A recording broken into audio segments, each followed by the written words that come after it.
안녕하세요. 오늘 7월 19일 월요일 드디어 마지막 출애굽기입니다. 출애굽기 40장 34절에서 38절 말씀입니다.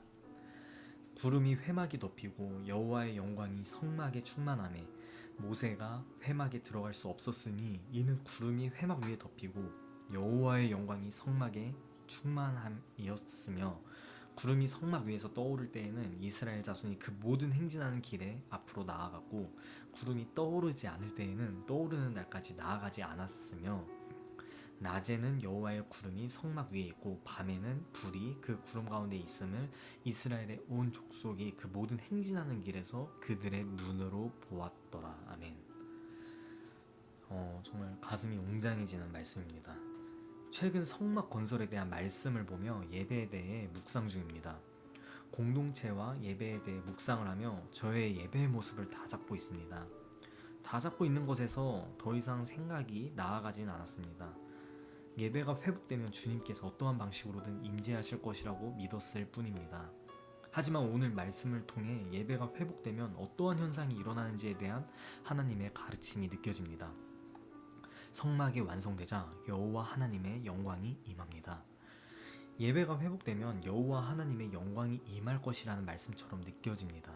그 영광이 어느 정도인지 여호와와 대면하여 얼굴이 빛났던 모세마저도 성막에 들어가지 못할 정도입니다. 그 위험이 어떠할지 가늠조차 되지 않습니다. 우리의 예배를 다시 떠올려 보기 원합니다. 우리의 예배에 주님이 계신가요? 이미 주님께서는 떠나신 지 오래시지 않을까요? 막연하게 예배라는 행위를 하고 있으니 주님께서 안 받고 버티시겠어? 라는 생각을 은연중에 하고 있진 않나요? 솔직하게 저는 그러한 믿음이, 그러한 마음이 최근까지 강했습니다. 그곳을 말씀을 통해 조명받고 뜯어 고치는 중이었습니다. 예배 출석 체크나 목장 조인, 목장 모임 가이드 같은 부수적인 것들에 온 신경이 뺏겨 예배가 잘 치러지는 것에만 집중하고 있는 저의 모습을 보게 되었습니다. 예배를 드리지 않고 치르는 과정을 반복적으로 겪으면서 저의 예배에는 결국 주님이 계시지 않았음을 느끼게 되었습니다. 제 안에 예배가 너무 가벼워졌음을 느꼈습니다. 하나님의 영광은 온데간데 없고 그저 빠뜨린 것은 없는지 계속 신경 쓰고 없음을 느낄 때에야 안도하는 것이 예배를 잘 드렸다가 아닌 예배를 잘 마쳤다라고 표현하기 시작했습니다. 인간은 주님을 찬양하고 예배하기 위해 창조되는 것의 첫 번째 목적을 두셨습니다. 이 첫째 되는 목적을 상실하자 저의 영은 점점 비탈길을 내리게 되었습니다. 여러분의 예배에는 정말 주님이 계시나요? 이 시점에서 정말 우리의 예배에 주님의 영광이 무겁게 깔려 우리의 고개가 숙여지고 우리의 무릎이 꿇려지는지요. 이곳을 한번 돌아보기 원합니다. 그저 재미, 감동, 말씀의 수준, 말씀 중에 마음에 와닿는 예화, 내 취향의 찬양 콘티, 예배 환경 등을 기준으로 오늘 예배 정말 은혜였다 라고 평가하고 있진 않는지 생각해 보셨으면 좋겠습니다. 오늘 비대면 예배를 다시 드리는 첫날이었습니다. 여러분의 예배는 어떠하셨습니까? 죄인이었던 우리가 주님 앞에 두렵고 떨리는 마음으로 나아갔나요? 경외하는 마음으로 지극히 높으신 주님을 찬양하셨나요? 말씀이 좋고 안 좋고를 떠나 주님 앞에 나와 있는 태도로 말씀을 대하셨나요? 사마리아 여인과 예수님의 대화가 생각납니다. 주님, 이스라엘 사람들은 주님이 예루살렘에 계시다 하여 그곳에서 예배를 드린 것이 맞다 하고 우리 사마리아 사람들은 그리심산 안에 주님이 계셔서 그곳에서 예배를 드리는 것이 맞다고 합니다. 여호와 하나님께서는 어디에 계시나요? 어디에서 예배를 드려야 하나요? 여인이 갖고 있는 예배에 대한 기준은 장소였습니다.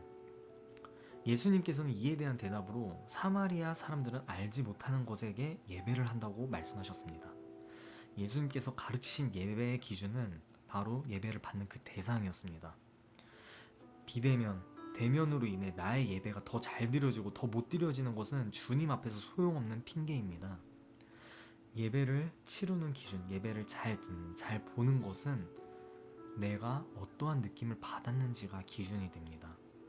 더 좋은 화질, 더 좋은 음질, 더 좋은 찬양 수준, 내 취향의 말씀이 기준이 될 수 있습니다.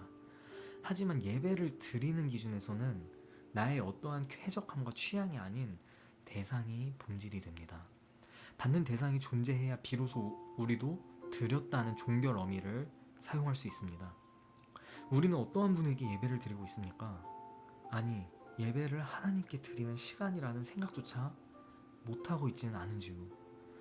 이러한 상황에 경각심을 느끼지 못한다면 우리의 예배는 점점 세상과 구별됨이 없고 한없이 가벼워질 것입니다. 커피를 아무렇지 않게 들고 들어가고 늦는 것에 대해서 나의 민망함이 우선시되고 주님에 대해서는 생각하지 않게 됩니다. 자세는 점점 흩어지고 핸드폰을 자꾸 보게 될 것입니다. 대학교 강의실보다 더 집중하지 않는 모습이 될 것입니다. 강의 시간도 늦지 않으려고 애를 쓰고 집중하기 위해 필기를 하고 모든 집중력을 동원합니다.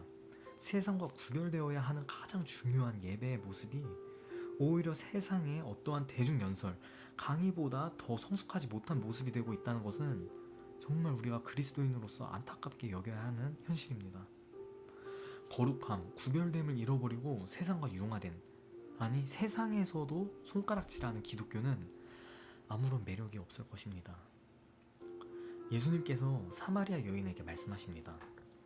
예수께서 이르시되 여자여 내 말을 믿으라. 이 산에서도 말고 예루살렘에서도 말고 너희가 아버지께 예배할 때가 이르리라. 아버지께 참으로 예배하는 자들은 신령과 진정으로 예배할 때가 오나니 곧 이때라. 아버지께서는 이렇게 자기에게 예배하는 자들을 찾으시느니라. 하나님은 영이시니 예배하는 자가 신령과 진정으로 예배할지니라. 요한복음 4장 21절, 23, 24절 말씀입니다. 사마리아 여인이 말합니다. 여자가 이르되 메시아 곧 그리스도라 하는 이가 오실 줄을 내가 아노니 그가 오시면 모든 것을 우리에게 고하시리이다. 이에 예수님께서 대답하십니다. 예수께서 이르시되 내게 말하는 내가 그로라 하시니라. 여러분, 여러분의 예배의 중심은 과연 무엇입니까? 나의 불편함이나 감정인가요? 아니면 진리인 말씀과 성령 하나님이신가요? 앞으로의 시대는 점점 악해지고 계시록에 있는 환난이 덮칠 것입니다. 이것을 염려할 필요는 없습니다. 그때야 비로소 예수님께서 다시 이 땅에 오실 것이기 때문입니다. 세상은 그리스도인을 미워합니다. 그리스도인에게 환난과 핍박은 당연하고 그것을 기쁨으로 여기라고 사도 바울은 교회에 가르칩니다. 우리가 따르는 예수님께서 고난을 받았으니 우리도 그 고난을 받을 것이라는 것입니다. 이것이 전혀 이상할 게 없다는 말씀을 가르칩니다. 나중에는 핍박이 심해져 교회가 드러나지 않을 수도 있습니다. 이렇게 영상으로 드리던 시절을 그리워하는 시절이 올 수도 있습니다.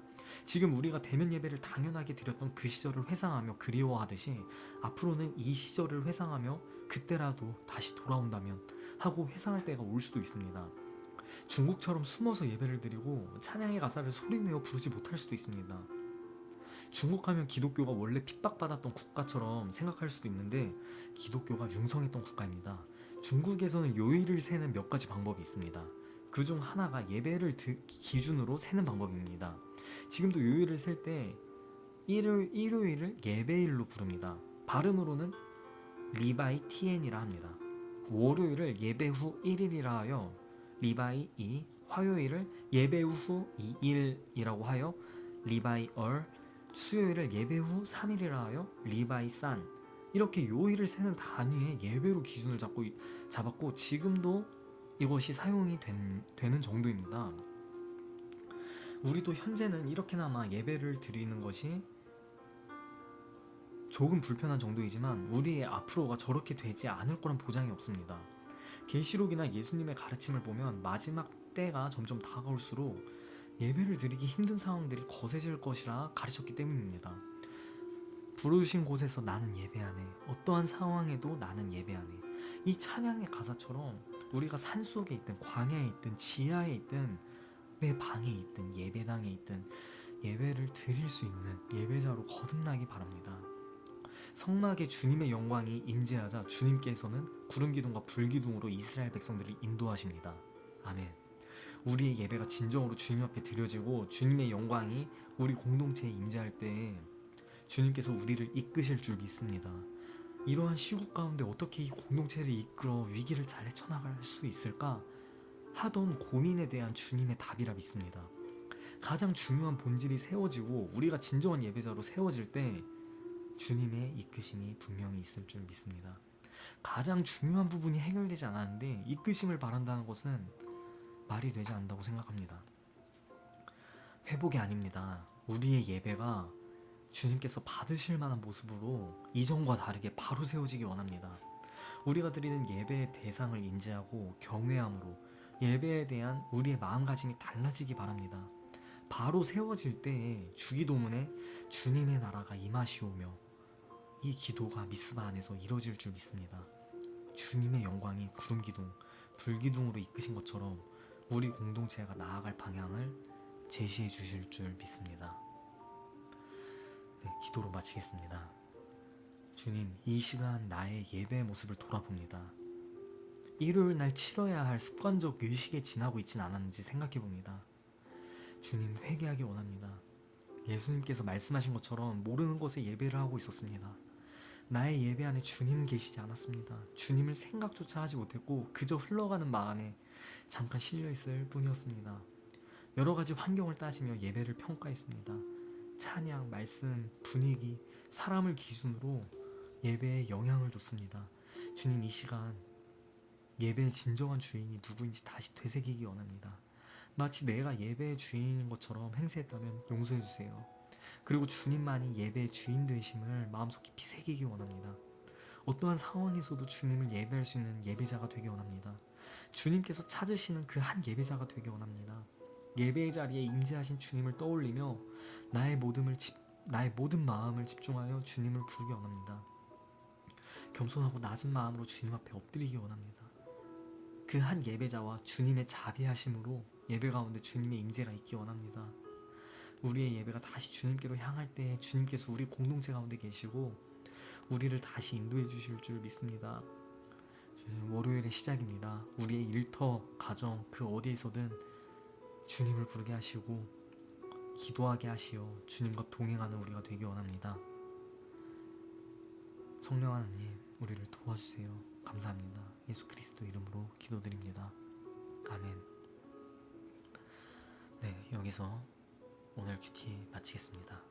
여러분, 한 주간 또 그 보내신 곳에서 그 맡겨진 그 자리에서 예배를 드리는 여러분이 되기 바랍니다. 우리 함께 화이팅 합시다. 감사합니다.